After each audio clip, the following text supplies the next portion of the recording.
أشهد أن لا إله إلا الله وحده لا شريك له وأشهد أن محمدا عبده ورسوله أما بعد فأعوذ بالله من الشيطان الرجيم بسم الله الرحمن الرحيم. These are the Ramadan Daily Quran Studies for the year 2025, written by Zahid Aziz and produced by Ahmadiyya Anjuman Ishaat Islam, Lahore, UK. Study 21. Prophet Muhammad, his concern for the most ordinary of people.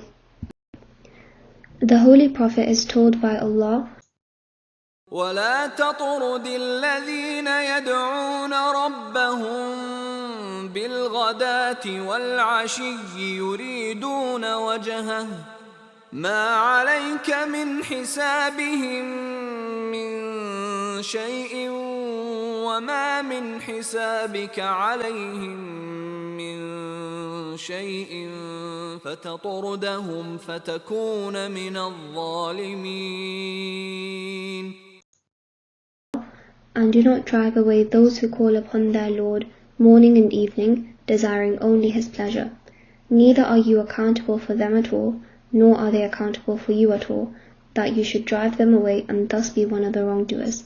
652. This verse was revealed when some leading chiefs of the Quraysh expressed their willingness to accept the Prophet if the poorer Muslims were not allowed to remain in his company at the time.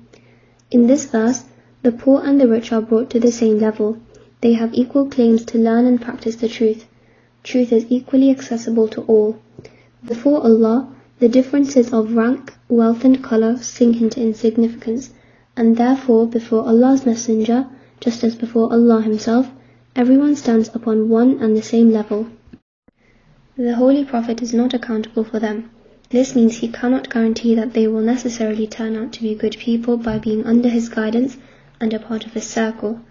So, he cannot be blamed and held responsible for their deeds. They are not accountable for the Prophet. This means that if he drives them away unjustly, he will be held responsible for it. It will be no fault of theirs.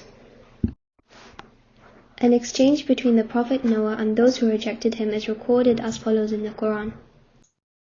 قالوا أنؤمن لك واتبعك الأرذلون قال وما علمي بما كانوا يعملون إن حسابهم إلا على ربي لو تشعرون وما أنا بطارد المؤمنين إن أنا إلا نذير مبين. They said, "Shall we believe in you when the lowest people follow you?" He said, "And what knowledge do I have of what they did? Their reckoning is only with my Lord, if you could perceive. And I am not going to drive away the believers, I am only a plain warner." 26, 111 to 115. The same happened with Noah as now happened in case of the Holy Prophet Muhammad. The important and higher up people refused to accept the Prophet, objecting that his followers are from the lowest classes.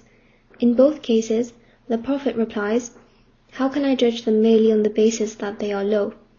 They can only be judged on account of their deeds, and only God can judge them thereby." The Prophet refuses to drive them away, just to accommodate the important ones. There is a chapter in the Quran whose title means he frowned. It begins as follows. عبس وتولى أن جاءه الأعمى وما يدريك لعله يزكى أو يذكر فتنفعه الذكرى أما من استغنى فأنت له تصدى وما عليك ألا يزكى. He frowned and turned away because the blind man came to him. And what would make you know that he might purify himself or be mindful, so the reminder should benefit him? As for him who considers himself free from need, to him you do attend, and no blame is on you if he does not purify himself. Chapter 8, verses 1 to 7. This is an incident early in the Holy Prophet's mission at Mecca. A blind man came to him while he was explaining the doctrines of Islam to a gathering of the leaders of the Quraysh. The blind man interrupted and asked the Holy Prophet to teach him what Allah had revealed to him. The Holy Prophet did not like this untimely interruption. He frowned and did not pay attention to his question. God then sent this revelation to the Holy Prophet. This revelation tells him that he should not have frowned and turned away from the blind man, because it is possible that he might have benefited from his teaching.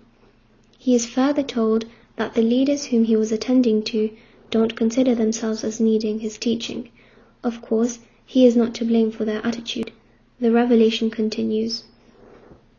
وَأَمَّا مَنْ جَاءَكَ يَسْعَى وَهُوَ يَخْشَى فَأَنْتَ عَنْهُ تَلَهَّى كَلَّا إِنَّهَا تَذْكِرَةٌ فَمَنْ شَاءَ ذَكَرَهُ.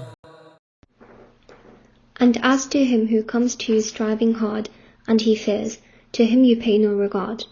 No, surely it is a reminder, so whoever wishes, let him be mindful of it. Chapter 80, verses 8 to 12.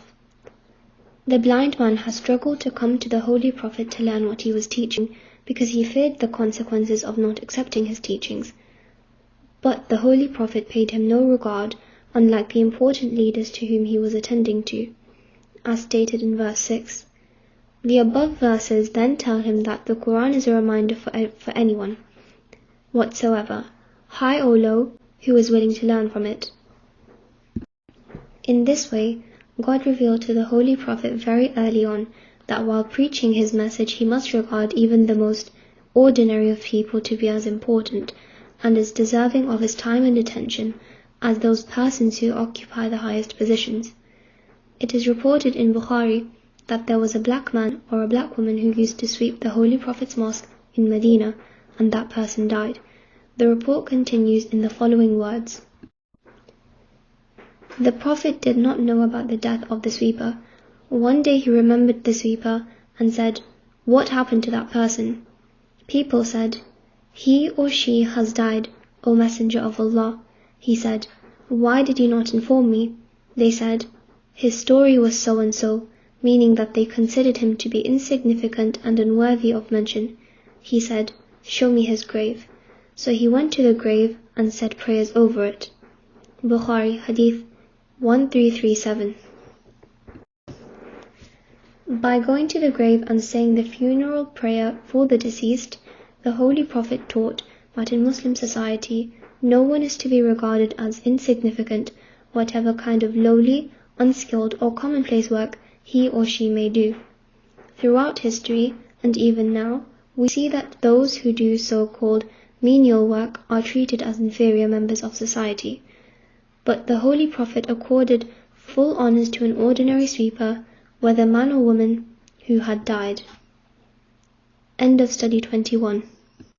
Barakallahu lana wa lakum fil Quran al-Azim wa nafa'ana wa iyyakum bil ayati wa zikril hakim innahu ta'ala jiwadun karimun malikun barurur rahim.